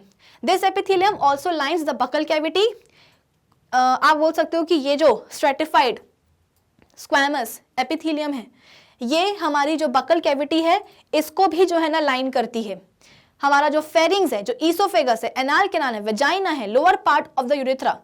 तो बेसिकली आप बोल सकते हो कि जितनी भी चीजें हैं ना, मतलब अगर आप फेरिंग्स और ईसोफेगस को अभी के लिए छोड़ दो है ना, तो buccal cavity, anal canal, vagina, lower part of the urethra, ये सब के सब क्या है? बॉडी की ओपनिंग्स ही तो है ना. तो इन बॉडी की ओपनिंग्स देखो, आपने बोला कि मैम पैथोजन के घुसने के रास्ते क्या हो सकते हैं. पैथोजन अगर बॉडी में घुसना चाहेगा तो वो कहाँ कहाँ से घुस सकता है. तो मैंने आपको बोला कि भाई देखो, स्किन तो घुसने नहीं देगी किसी भी पैथोजन को, है ना. जब तक कि स्किन हटे ना, जब तक कि स्किन में कोई डैमेज ना हो, तब तक तो स्किन अपना काम करेगी, डिफेंस करेगी और पैथोजन को अंदर नहीं घुसने देगी. लेकिन आप बोलोगे कि मैम हमारे बॉडी की जो ओपनिंग्स हैं वो तो खुली रहती है. जैसे कि इस समय मैं आपको पढ़ा रही हूँ, अब मैंने आपको पढ़ाया और पढ़ाने के लिए अपना मुंह खोला, तो इतने सारे पैथोजेंस हैं हमारे आसपास की एयर में, इन पैथोजेंस को मुंह के अंदर घुस जाना चाहिए, है ना. और अगर हम बात करें किसकी, एनाल कैनाल की, वो भी क्या है, एनस भी क्या है, एक ओपनिंग ही तो है.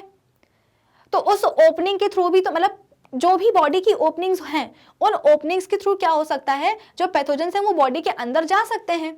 तो जरूरी क्या है, जरूरी ये है कि इन ओपनिंग्स की जो आप बोल सकते हो कि लाइनिंग हो वो कैसी हो, मोटी हो. जैसे कि बकल कैविटी है, बकल कैविटी की जो लाइनिंग है वो थोड़ी सी मोटी होनी चाहिए कि जो भी पैथोजन हम बोलते हैं कि अंदर घुसना चाहेगा वो घुस ना पाए. आई बात समझ में. तो buccal cavity, anal canal, vagina, lower part of the urethra, pharynx, oesophagus, ये सब की आप बोल सकते हो कि जो लाइनिंग है वो किसकी बनी होती है, तो स्ट्रेटिफाइड स्क्वैमस एपिथेलियम की बनी होती है. ठीक है, चलो. अब इसके अलावा फंक्शन क्या होते हैं. It provides protection to the underlying parts against abrasion यानी कि mechanical injury and entry of the germs or chemicals. It also helps in excretion, gas exchange and secretion of coelomic fluid. आई बात समझ में. तो कुल मिलाकर के जो स्क्वैमस एपिथेलियम है, पूरे स्क्वैमस एपिथेलियम का काम क्या होता है, तो जो अंडरलाइंग टिश्यूज हैं, जो अंडरलाइंग पार्ट्स हैं, उनको मैकेनिकल इंजरी से प्रोटेक्ट करना और जर्म्स की एंट्री और केमिकल्स से जो ना प्रोटेक्ट करना. इसके अलावा हेल्प करना एक्सक्रीशन में, गैसियस एक्सचेंज में, सेक्रेशन में ऑफ सिलोमिक फ्लूइड. ठीक है ना. चलो, तो ये कहानी हुई किसकी, एक टाइप के एपिथेलियल टिश्यू की, यानी कि स्क्वैमस एपिथेलियल टिश्यू की. अब हम बात करते हैं क्यूबॉइडल एपिथेलियम की. स्ट्रक्चर क्या है इस एपिथेलियम का. So this epithelium consist of cube like cells which are about as tall as wide. तो बेसिकली जैसा नाम है वैसे स्ट्रक्चर है, या आप ये बोल सकते हो कि स्ट्रक्चर ऐसा था इसीलिए नाम ऐसा पड़ गया कि क्यूबॉइडल एपिथेलियम में जो सेल्स होते हैं उन सेल्स का शेप कैसा होता है, क्यूब लाइक होता है. क्यूब लाइक बोले तो जितने टॉल उतने ही चौड़े, जितने टॉल उतने ही वाइड, जितने लंबे उतने ही चौड़े. द आउटलाइन, इसीलिए आप बोल सकते हो क्योंकि सेल्स का शेप कैसा है, क्यूब लाइक है, इसीलिए इस एपिथेलियम का नाम क्या पड़ गया, cuboidal epithelium. The outline of the cells is polygonal in surface view and square in the section. ठीक है, जैसे कि आप यहाँ पे आपको दिखाई दे रहा होगा. अब देखो यहाँ पे है ना, सबसे पहले तो बेसमेंट मेम्ब्रेन आएगी. बेसमेंट मेम्ब्रेन को हम बिल्कुल भी जो है ना भूलेंगे नहीं भूलेंगे. ठीक है, फिर इसके अलावा आप बोल सकते हो कि देखो यहाँ पे आपको क्यूब लाइक सेल्स नजर आ रहे होंगे, क्यूब लाइक सेल्स. और ऑब्वियस सी बात है साइटोप्लाज्म भी होगा, इनका न्यूक्लियस भी होगा. ठीक है, तो यहाँ पे क्या बोला है कि जो क्यूब लाइक सेल्स होते हैं एपिथेलियल टिश्यू के, तो क्योंकि सेल्स का शेप कैसा है, क्यूब लाइक है, इसीलिए टिश्यू का नाम क्या पड़ गया है, क्यूबॉइडल एपिथेलियल टिश्यू. कहाँ पाए जाते हैं, the cuboidal epithelium lines the small salivary ducts, pancreatic ducts, sweat glands, salivary glands, thyroid glands. It also covers the ovaries and lines the sperm producing tubules. Function क्या होता है, पहले हम function समझते हैं. It helps in the protection, secretion, absorption, excretion and gamete formation. मतलब जो cuboidal epithelium है ना, वो आप बोल सकते हो कि काफ़ी मल्टी टैलेंटेड है. ये एपिथेलियम प्रोटेक्शन का भी काम करेगा, सेक्रेशन का भी, चीज़ों को अब्जॉर्ब करने का भी, चीज़ों को एक्सक्रीट करने का भी काम करेगा और गैमीट फॉर्मेशन का भी काम करेगा। तो क्योंकि आप बोल सकते हो कि गैमीट फॉर्मेशन का काम कर रहा है, इसलिए जो स्पर्म प्रोड्यूसिंग ट्यूब्यूल्स होती हैं उन ट्यूब्यूल्स को लाइन करने के लिए कौन होता है? Cuboidal epithelium. आई बात समझ में? हमेशा ध्यान रखना कि जो क्यूबॉइडल एपिथेलियम है वो काफी मल्टी टैलेंटेड होता है। इसका काम क्या होता है? Absorption, secretion, protection, gamete formation, क्या बचा? एक्सक्रीशन। तो गैमीट फॉर्मेशन है, इसीलिए स्पर्म प्रोड्यूसिंग ट्यूब्यूल्स जो होती हैं उनको लाइन करने के लिए कौन आता है? Cuboidal epithelium. ओवरीज को भी क्या करेगा? अब क्योंकि प्रोटेक्शन का काम बोला है इसलिए ओवरीज को भी क्या करेगा? ये प्रोटेक्ट करेगा। ओवरी को आप कैसे प्रोटेक्ट करेगा? तो बेसिकली कवर करके। इसके अलावा हमारे बकल कैविटी में सलाइवरी ग्लैंड्स होती हैं, तो इन ग्लैंड्स की डक्ट्स भी होती है। तो इन सलाइवरी ग्लैंड्स को आप बोल सकते हो कि लाइन करने के लिए, भाई देखो सलाइवरी ग्लैंड्स का काम क्या होता है? सलाइवा सेक्रेट करना। सेक्रेशन की बारी आई, सेक्रेशन की बारी आई तो सेक्रेशन कौन करवा सकता है? Cuboidal epithelium. तो इसीलिए जो सलाइवरी ग्लैंड्स हैं उन ग्लैंड्स को लाइन करने के लिए, जो उनकी लाइनिंग होती है ना, बेसिकली सलाइवरी ग्लैंड की जो लाइनिंग होती है, जो अंदर वाली दीवार होती है, उस अंदर वाली दीवार को लाइन करने के लिए कौन आते हैं? Cuboidal epithelial cells. क्यों? क्योंकि इनका काम क्या होता है? सेक्रेशन। तो क्या करेंगे? आसानी से सलाइवा सेक्रेट कराएंगे। इसके अलावा सलाइवरी ग्लैंड्स की जो डक्ट्स होती हैं, इन डक्ट्स को भी लाइन करने का काम कौन करता है? क्यूबॉइडल एपिथेलियम ही करता है। इसके अलावा थायराइड ग्लैंड, हमारे यहाँ पे बटरफ्लाई शेप की क्या होती है? थायराइड ग्लैंड होती है, जो कि थायराइड हार्मोन्स निकालती है। तो क्योंकि इन हार्मोन्स का भी क्या होना है? सेक्रेशन होना है, इसीलिए इन ग्लैंड्स को लाइन करने के लिए भी कौन आएगा? Cuboidal epithelium. जहां सेक्रेशन की बारी आई, क्यूबॉइडल एपिथेलियम। जहां पर गैमीट फॉर्मेशन की बारी आई, क्यूबॉइडल एपिथेलियम। कि स्पर्म प्रोड्यूसिंग जो ट्यूब्यूल्स होती हैं उनको लाइन करने के लिए कौन आता है? Cuboidal epithelium. इसके अलावा आप बोल सकते हो कि स्वेट ग्लैंड्स, काम क्या होता है? पसीना निकालना, पसीना सेक्रेट करना। तो जहां भी सेक्रेशन की बारी आई, कौन आ गया मुंह उठा करके? Cuboidal epithelium. तो सलाइवरी ग्लैंड्स हो, स्वेट ग्लैंड्स हो, थायराइड ग्लैंड्स हो, इन सभी ग्लैंड्स को लाइन करने के लिए कौन होता है? Cuboidal epithelium. आई बात समझ में? पेनक्रियास, पेनक्रियास भी आप बोल सकते हो, जैसे कि डाइजेशन होना है तो डाइजेशन के लिए आप बोल सकते हो कि पेनक्रियाटिक जूस निकलता है, हार्मोन्स निकलते हैं पेनक्रियास से, इंसुलिन। तो बेसिकली आप बोल सकते हो कि जब चीजों का निकलना हो रहा है, जब कुछ ना कुछ सेक्रेशन हो रहा है, तो जब सेक्रेशन हो ही रहा है तो बीच में कौन आ जाएगा? Cuboidal epithelium.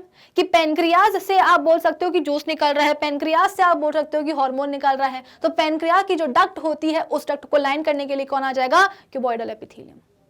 आई बात समझ में? तो कुछ इस तरीके से हम क्या कर सकते हैं? क्यूबॉइडल एपिथेलियम को याद कर सकते हैं। इसके बाद में हम बात करते हैं तीसरे टाइप की, जो कि है कॉलमनर एपिथेलियम। वही वाली बात है कि जैसा सेल्स का शेप हो रहा है, जैसा सेल्स का स्ट्रक्चर हो रहा है, उसी के हिसाब से हमने क्या करा है? एपिथेलियम का नाम रखा है। कॉलमनर एपिथेलियम के जो सेल्स होते हैं, ये सेल्स कैसे होते हैं? कॉलम लाइक होते हैं, लंबे लंबे होते हैं, पिलर लाइक होते हैं। This epithelium consist of tall या pillar like cells that are much taller than they wide, यानी कि लंबे ज्यादा होते हैं, चौड़े कम होते हैं। इनके जो न्यूक्लियाई हैं वो जनरली आप बोल सकते हो कि इलोंगेटेड होते हैं along the long axis of cells. अब सेल्स लंबे हैं तो उनके जो न्यूक्लियस होंगे वो भी क्या होंगे? ऐसे लंबे लंबे होंगे। फंक्शन क्या होता है? It helps in the protection, absorption and secretion. तीन काम है, प्रोटेक्शन का, अब्जॉर्प्शन का और सेक्रेशन का।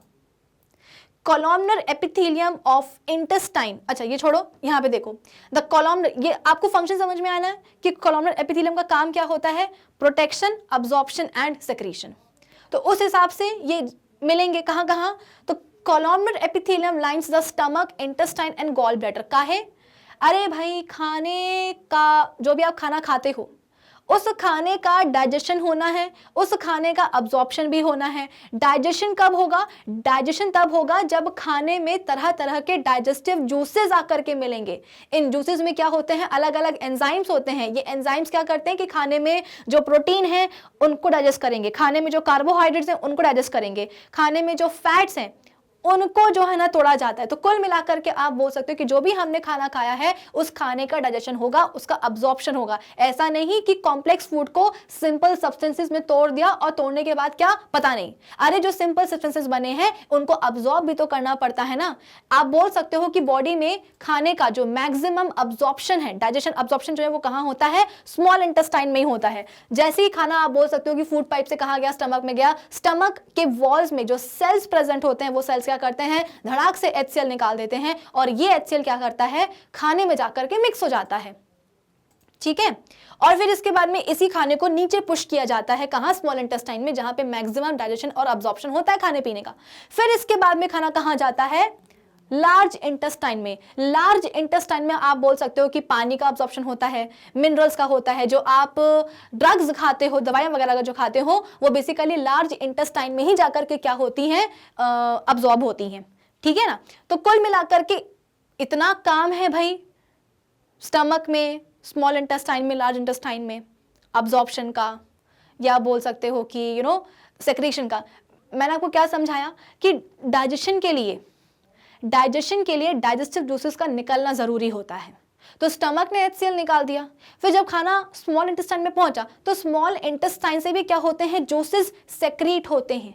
तो वहां पे सेक्रीशन का काम भी हो रहा है, अब्जॉर्प्शन का काम भी हो रहा है। तो जहां अब्जॉर्प्शन और सेक्रीशन का काम होगा इतना ज्यादा, तो वहां पे आप बोल सकते हो कि अब्जॉर्प्शन और सेक्रीशन में जो जिनको PhD मिली है, क्यूबॉइडल एपिथेलियम, वो कोलमनर एपिथेलियम, वो तो होंगे ही ना। क्या बोला मैंने कि भाई जो कोलमनर एपिथेलियम है वो क्या होते हैं, वो प्रोटेक्शन, अब्जॉर्प्शन और सेक्रेशन का काम बहुत बढ़िया करते हैं। तो बॉडी में जब स्टमक, स्मॉल इंटेस्टाइन और लार्ज इंटेस्टाइन में इतना ज्यादा काम हो रहा है अब्जॉर्प्शन का और आप बोल सकते हो कि सेक्रेशन का, तो वहां पे कोलमनर एपिथेलियम का होना तो बनता है ना। इसलिए यहाँ पे बोला गया है कि the columnar epithelium lines the stomach, intestine and gall bladder. It also lines the mammary gland, ducts and parts of urethra. Memory gland से आप बोल सकते हो कि बच्चे के लिए माँ का दूध आता है। तो दूध आने के लिए बेसिकली दूध जो आना है वो भी क्या, सेक्रेशन ही तो है ना। तो जहां पे सेक्रेशन होगा वहां पे आप समझ लीजिए क्या होगा, कोलमनर एपिथेलियम होंगे। फिर इसके अलावा columnar epithelium of intestine is specialized for the absorption of water and digested food। जैसे कि मैं आपको बता रही थी कि इंटेस्टाइन में भर भर के क्या होने वाला है, खाने का डाइजेशन, अब्जॉर्प्शन। इसीलिए यहाँ पे बोला गया है कि जो कॉलमनर एपिथेलियम होते हैं किसके, इंटेस्टाइन के, वो स्पेशलाइज होते हैं for the absorption of water and digested food. Picture आप यहाँ पे देख सकते हो। सबसे पहले यहाँ पे आपको बेसमेंट मेम्ब्रेन मिलेगी। बेसमेंट मेम्ब्रेन के ऊपर जो है ना आपको एपिथेलियल सेल्स मिलेंगे। इनका शेप कैसा होगा, पिलर लाइक होगा, कॉलम लाइक होगा, इसीलिए इनका नाम क्या पड़ गया है, क्यूबॉइडल एपिथेलियम। आप इन सेल्स की जो न्यूक्लियस है उनको भी आप देख सकते हो कि जो न्यूक्लियस है वो कैसे एलोंगेटेड, लंबे लंबे हैं। ठीक है ना। क्या काम होता है बढ़िया सा, प्रोटेक्शन, अब्जॉर्प्शन और सेक्रेशन का। तो इसीलिए small intestine, large intestine, gall bladder, stomach, इन सब की दीवारों को लाइन करने के लिए कौन आते हैं, कोलमनर एपिथेलियल या कोलमनर एपिथेलियम आता है। ठीक है ना। चलिए, ciliated epithelium. This epithelium consists of cuboidal या columnar cells that bear cilia on their free surfaces. A cilium is a fine vibratile cytoplasmic outgrowth that arise from a minute basal granule. Basically यहाँ पे हुआ क्या कि ciliated epithelium में जो sales हैं उनका शेप क्यूब लाइक भी हो सकता है और कॉलम लाइक भी हो सकता है। मुद्दे की बात ये होती है कि उनके जो फ्री सरफेसेस होते हैं उनके ऊपर क्या प्रेजेंट होते हैं, सीलिया प्रेजेंट होते हैं। जैसे कि यहाँ पे आप दिखाई दे रहा होगा आपको कि ये क्या है, कॉलमनर सेल्स हैं, बेसमेंट मेम्ब्रेन है और ये कैसे सेल्स हैं, कॉलम वाले सेल्स हैं। और इन कॉलम सेल्स की जो फ्री सरफेस है, फ्री सरफेस मतलब क्या, देखो जो एपिथेलियल सेल्स हैं वो तो एक तरफ से बेसमेंट मेम्ब्रेन से अटैच होते हैं, है ना। जो एपिथेलियल सेल्स हैं वो तो बेसमेंट मेम्ब्रेन से एक तरफ से अटैच होते हैं, जो उनका दूसरा साइड होता है वो तो फ्री होता है। तो जहां पे वो फ्री हैं, जो उनके फ्री सरफेसेस हैं, उन फ्री सरफेसेस पे क्या होते हैं, ऐसे आप बोल सकते हो कि फिंगर लाइक प्रोजेक्शंस, नहीं फिंगर लाइक भी नहीं, आप बोल सकते हो कि ऐसे प्रोजेक्शंस निकल आते हैं, है ना। साइटोप्लाज्मिक ग्रोथ, आउटग्रोथ बन जाती है जिसे हम क्या बोलते हैं, सीलिया बोलते हैं। तो सीलिया आप बोल सकते हो कि अगर हम एक सीलियम की बात करें तो ये फाइन वाइब्रेटाइल साइटोप्लाज्मिक आउटग्रोथ होता है जो कि माइन्यूट बेसल ग्रैन्यूल से निकलता है। Cuboidal ciliated epithelium lines certain parts of urinary tubules of the kidney and the sperm ducts. अब देखो मेरी बात सुनो, यहां पे आप ऐसे देख लो, इस जीआईएफ में हो क्या रहा है? इस जीआईएफ में बेसिकली आप बोल सकते हो कि ये क्या है, बहुत सारे सीलिया हैं, है ना, ये क्या है, बहुत सारे सीलिया हैं। मैं आपको बता देती हूँ कि ये कहाँ का आप बोल सकते हो कि जीआईएफ है। फीमेल्स में आप बोल सकते हो कि जो ओवम होता है, ठीक है, जो ओवम होता है, जो एग होता है, वो ओवरी में बन गया। अब ओवरी से इस एग को बाहर निकालना होता है, कहां, फेलोपियन ट्यूब तक, क्योंकि फेलोपियन ट्यूब पर ही आकर के आप बोल सकते हो कि फर्टिलाइजेशन होता है, जाइगोट बनता है। तो इस ओवम को, बेसिकली ये ओवम चल रहा है, ये ओवम जो है इसको ओवरी से बाहर निकालना है, फेलोपियन ट्यूब तक लेकर के जाना है। तो कैसे लेकर के जाएंगे?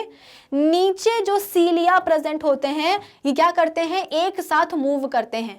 तो मूव करके धक्का दे देते हैं एग को। एग के हाथ पांव नहीं होते हैं, स्पर्म के लिए हम बोलते हैं कि उनमें टेल होती है, तो वो ऐसे स्विम करते हुए निकल जाते हैं आगे, लेकिन एग के पास ना कोई हाथ, ना कोई पांव, ना कोई टेल। तो एग को अगर आगे बढ़ना है तो कैसे बढ़ेंगे? जो नीचे सीलिया होते हैं वो सीलिया क्या करते हैं, ऐसे ऐसे ऐसे ऐसे वाइब्रेट करते हैं, और ऐसे ऐसे ऐसे वाइब्रेट करने के चक्कर में क्या होता है, जैसे कि यहाँ आए, यहाँ आया एग, उनको ऐसे बाहर कर दिया, छोड़ दिया। तो जो एग है जो कि पहले यहाँ था, अब सीलिया के मोशन के कारण आगे बढ़ जाएगा, कुछ इस तरीके से। आई बात समझ में? इसीलिए यहाँ पे बोला गया है क्या, कि जो क्यूबॉइडल सीलिएटेड एपिथेलियम, इसका मतलब क्या कि एपिथेलियल टिश्यू के सेल्स कैसे हैं, क्यूब लाइक हैं, जिनके फ्री सरफेसेस पे सीलिया प्रेजेंट है, सीधी सी बात है। Lies the certain part of urinary tubules of the kidneys and the sperm ducts. Columnar epithelium या columnar ciliated epithelium lines the nasal passage, oviducts, fallopian tubes, terminal bronchioles and ventricles of the brain. जब हम बात करते हैं किसकी, cuboidal ciliated epithelium की, तो ये कहां पाए जाएंगे, हमारी किडनीज की जो ट्यूब्यूल्स होती, छोटी छोटी सी ट्यूब्यूल्स, ठीक है, जिनको हम क्या बोलते हैं, यूरिनरी ट्यूब्यूल्स। इन ट्यूब्यूल्स की आप बोल सकते हो कि लाइनिंग में क्या पाए जाएंगे, क्यूबॉइडल सीलिएटेड एपिथेलियम, और स्पर्म डक्ट्स में भी। और जब हम बात करते हैं किसकी, कॉलमनर सीलिएटेड एपिथेलियम की, तो ये जो हमारा नेजल पैसेज है ना, यहां देख लो, ये कहां गया, नेजल पैसेज, ये, ठीक है। तो ये बेसिकली आप बोल सकते हो कि अब नेजल पैसेज है, ये नेजल पैसेज, हमारी जो नोस्ट्रल्स हैं, नोस्ट्रल्स के बाद में आप बोल सकते हो कि एक चैम्बर, एक आप बोल सकते हो कि पैसेज आता है। इस पैसेज में आप बोल सकते हो कि बहुत सारे क्या प्रेजेंट होते हैं, हेयर प्रेजेंट होते हैं, जिन्हें हम नेजल हेयर बोलते हैं। ये नेजल हेयर बेसिकली इनका लाइफ में एक अपना सिग्निफिकेंस होता है कि अगर ये नेजल हेयर नहीं होंगे तो सपोज हम जो भी सांस लेते हैं, अब सांस ले रहे हैं तो उसमें बहुत सारे ऐसे छोटे छोटे से पार्टिकल्स हैं जो कि हमें ऐसे तो नहीं दिखाई देते हैं, लेकिन जब ये हमारी नाक में जाते हैं ना तो कुछ डिस्टर्बेंस कॉज करते हैं। अब ये जो पार्टिकल्स हैं ये आगे और आगे ना आ जाएं ट्रैक्ट में, रेस्पिरेटरी ट्रैक्ट में, इसके लिए क्या होता है, ये जो पार्टिकल्स हैं छोटे छोटे से, ये नेजल हेयर में फंस जाते हैं, और इसके बाद में क्या होता है, हमें कुछ इरिटेशन होती है और हम छींक देते हैं। छींकने से क्या होता है कि जो भी फालतू चीज अंदर गई थी वो सब बाहर निकल आती है, सीधी सी बात है। अब यहाँ पे आपको क्या दिखाई दे रहा होगा, फेरिंग्स दिखाई दे रहा होगा। फेरिंग्स आप बोल सकते हो कि एयर और फूड दोनों का एक कॉमन पैसेज होता है, ठीक है ना। फेरिंग्स क्या होता है, एयर और फूड दोनों का एक कॉमन पैसेज होता है। नोस्ट्रल्स के बाद में क्या होता है, नेजल चैम्बर होता है, और ये जो नेजल चैम्बर है ये आगे जाके खुलता है कहाँ, फेरिंग्स में। फेरिंग्स आप बोल सकते हो कि फूड और एयर दोनों का ही एक कॉमन पैसेज होता है, और यही जो फेरिंग्स है वो आगे जाकर के डिवाइड हो जाता है किसमें, ईसोफेगस में और विंड पाइप में, ट्रैकिया में, ठीक है। तो यहाँ पे आप देख सकते हो कि ये क्या है, फेरिंग्स है। फेरिंग्स में आप बोल सकते हो कि यहाँ पे आपको बहुत सारे क्या नजर आ रहे होंगे, सीलिया नजर आ रहे होंगे। क्या नजर आ रहे होंगे, सीलिया नजर आ रहे होंगे। क्यों? क्योंकि भाई ऐसा है कि जो भी सीलिया है इसका काम क्या है, अपने मोशन से किसी भी चीज को आगे भेजना, चलो आगे तुम क्या कर रहे हो यहाँ पे। तो बेसिकली ना यहाँ पे पूरा क्या होता है, म्यूकस होता है। म्यूकस आप बोल सकते हो कि कुछ म्यूकस को सेक्रेट करने वाले कुछ सेल्स भी होते हैं। ये सेल्स क्या करते हैं, म्यूकस सेक्रेट करते हैं, जिसके कारण अंदर का जो पूरा पैसेज है ना वो स्मूथ बना रहे। तो अभी जो म्यूकस बना है इसको आगे भी तो धकेलना है ना, तो ये जो फेरिंग्स में सीलिया प्रेजेंट होते हैं, ये सीलिया क्या करेंगे, अपने मोशन से म्यूकस को आगे भेज देंगे। आई बात समझ में? चलो, तो यहाँ पे क्या लिखा गया है कि जो कॉलमनर सीलिएटेड एपिथेलियम होता है ये लाइन करता है किसको, नेजल पैसेज को, ओविडक्ट्स को, फेलोपियन ट्यूब्स को, टर्मिनल ब्रोंकियोल्स को, वेंट्रिकल्स ऑफ द ब्रेन को। टर्मिनल ब्रोंकियोल्स क्या होते हैं? देखो हमारा जो विंड पाइप जो ट्रैकिया है ना, ये लंग्स में जाकर के आप बोल सकते हो कि जैसे कि ये एक कॉमन क्या है, ट्रैकिया है। जैसे ही लंग्स का लेवल आया तो लंग्स के लेवल पे, जैसे कि ये एक लंग है और ये एक लंग है, तो दोनों ही लंग्स के लेवल पे जाकर के जो ट्रैकिया होता है ना, वो डिवाइड हो जाता है फर्दर दो ट्यूब्स में। इसे हम बोलते हैं ब्रोंकस और इसको भी हम बोलते हैं ब्रोंकस। दोनों को मिला के हम बोलते हैं क्या? ब्रोंकाई। और ये जो दो ट्यूब्स है ना, ये आगे जाकर के और छोटी छोटी ट्यूब्स में डिवाइड होती हैं ब्रोंकाई में, है ना, और आगे जाके डिवाइड होंगी तो ब्रोंकियोल्स बन जाते हैं। तो इसीलिए बोला गया है कि जो टर्मिनल ब्रोंकियोल्स हैं उनको भी लाइन करने के लिए कौन आते हैं? Columnar ciliated epithelium. तो हमेशा ध्यान रखना, सीलिया जो है उसका काम क्या होता है? बेसिकली ये साइटोप्लाज्मिक आउटग्रोथ होते हैं सीलिया, ठीक है ना। और आप बोल सकते हो कि अपने मोशन से, अपने मूवमेंट से क्या करते हैं? चीजों को ये आगे पुश करने का काम करते हैं। तो epithelium helps in the movement of mucus. Mucus का मूवमेंट, जैसे कि मैंने आपको बताया फेरिंग्स में आप बोल सकते हो कि म्यूकस सेक्रेटिंग सेल्स होते हैं, और इन सेल्स से जो भी म्यूकस बन रहा है उस म्यूकस को आगे धकेलने का काम किसका होता है? सीलिया का होता है। तो जो सीलिएटेड एपिथेलियम है इसका काम क्या होगा? Movement of mucus, urine, eggs, sperm and cerebrospinal fluid in the particular direction. यहाँ पे जो हमने बोला है ना कि वेंट्रिकल्स ऑफ द ब्रेन में, ब्रेन के वेंट्रिकल्स में भी क्या होता है कि ये कॉलमनर सीलिएटेड एपिथेलियम प्रेजेंट होता है। तो क्यों? क्योंकि जो ब्रेन के अंदर जो फ्लूइड होता है सेरेब्रोस्पाइनल फ्लूइड, उसका भी मूवमेंट करवाना पड़ता है। तो egg, sperm, cerebrospinal fluid, mucus, ठीक है, और क्या बचा? यूरिन। इन सभी के मूवमेंट को, मतलब इन सभी का मूवमेंट एक पर्टिकुलर डायरेक्शन में करवाने के लिए सीलिया की जरूरत पड़ती है। अब अगर आपको सेरेब्रोस्पाइनल फ्लूइड का मूवमेंट करवाना है तो इसके लिए ब्रेन के वेंट्रिकल्स में क्या होना पड़ेगा? सीलिया। कैसे? तो कॉलमनर सीलिएटेड एपिथेलियम के थ्रू।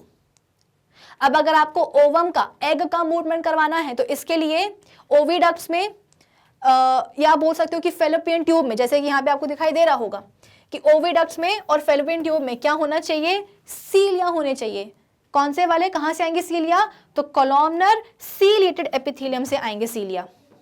अगर आपको एक्स का मूवमेंट करवाना है तो इसके लिए आपके पास क्या होना चाहिए? जो स्पर्म डक्ट्स हैं, उन स्पर्म डक्ट्स को लाइन करने के लिए क्यूबॉइडल सीलिएटेड एपिथेलियम होना पड़ेगा।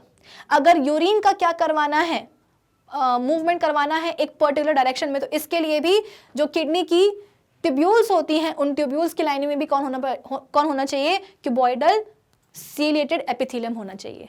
आई बात समझ में? तो हमेशा ध्यान रखिएगा, म्यूकस, एग्स, स्पर्म्स, और आप बोल सकते हो कि यूरिन, और क्या बचा?